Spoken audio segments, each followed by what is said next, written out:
दोस्तों, मैं पुनः आपके सामने एक नया प्रैक्टिस सेट लेके आया हूं जो बहुत ही इम्पोर्टेंट क्वेश्चन है इसमें और भविष्य में आने की प्रबल संभावना है। तो पहला क्वेश्चन है, term species was given by. Species शब्द किसने दिया था? Option A Linnaeus, option B John Ray, option C Haeckel, option D Copeland. आप लोग जानते हैं कि यह क्वेश्चन कई बार आ चुका है भविष्य में और आने की प्रबल संभावना है। तो इसमें कौन सा ऑप्शन सही होगा? Option number B. कहने मतलब जॉन रे ने टर्म स्पीशीज शब्द दिया था। ये कई बार प्रतियोगी परीक्षाओं में आ चुका है और भविष्य में आने की संभावना है। तो ऑप्शन नंबर बी आप लोग सही कर लीजिए। अगले क्वेश्चन की तरफ हम बढ़ते हैं। अगला क्वेश्चन है कि 4 किंगडम क्लासिफिकेशन किसने दिया था? कहने का मतलब ये है कि 4 जगत का जीव वर्गीकरण किसने दिया था? आर्यभट्टाचार्य, हीकल, कोपलैंड की NOTA, none of the above, इनमें से कोई नहीं। तो आप लोग जानते हैं कि 4 किंगडम क्लासिफिकेशन दिया था कोपलैंड ने, इसलिए दूसरे का ऑप्शन नंबर सी सही होगा, कोपलैंड। इसी के क्रम में तीसरा क्वेश्चन है और तीसरा क्वेश्चन कह सकते हैं कि बहुत ही इम्पॉर्टेंट क्वेश्चन है।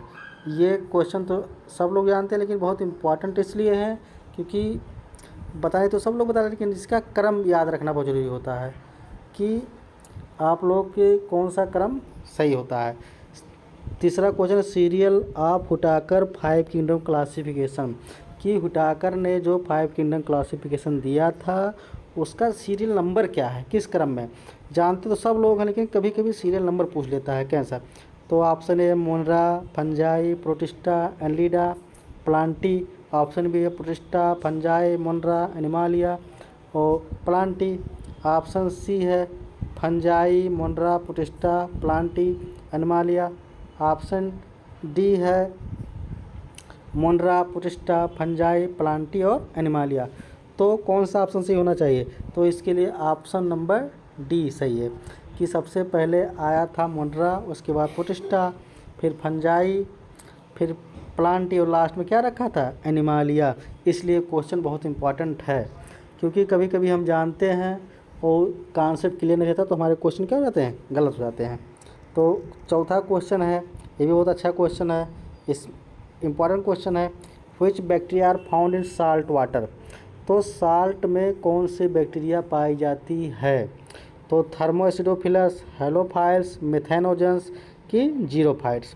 तो साल्ट वाटर के लिए आप लोग जान लीजिए, साल्ट जो होता है क्लोरीन ब्रोमीन साल्ट, आपके पीरियड टेबल में देखा होगा। तो थर्मोएसिडोफिलस एसिडोफिल्स में होता है जहाँ एसिड पाया जाए। हेलोफाइल्स में होता है हेलोजन ग्रुप। हेलोजन ग्रुप में आप लोग जानते हैं क्लोरीन ब्रोमीन आयोडीन, इसलिए साल्ट। तो हेलो शब्द कहीं भी अगर मिले तो समझ लो ये आपको लवणीय जल या साल्ट वाटर के लिए प्रयोग होता है, इसलिए इसका ऑप्शन नंबर बी सही है, हेलोफाइल्स। ऐसे बैक्टीरिया जो साल्ट में पाए जाते हैं उन्हें क्या कहते हैं? हेलोफाइल्स। और इसी क्रम में हम पाँचवें क्वेश्चन की तरफ बढ़ते हैं। पाँचवा क्वेश्चन है, example of blue green algae. Blue green algae का एग्जाम्पल क्या होगा?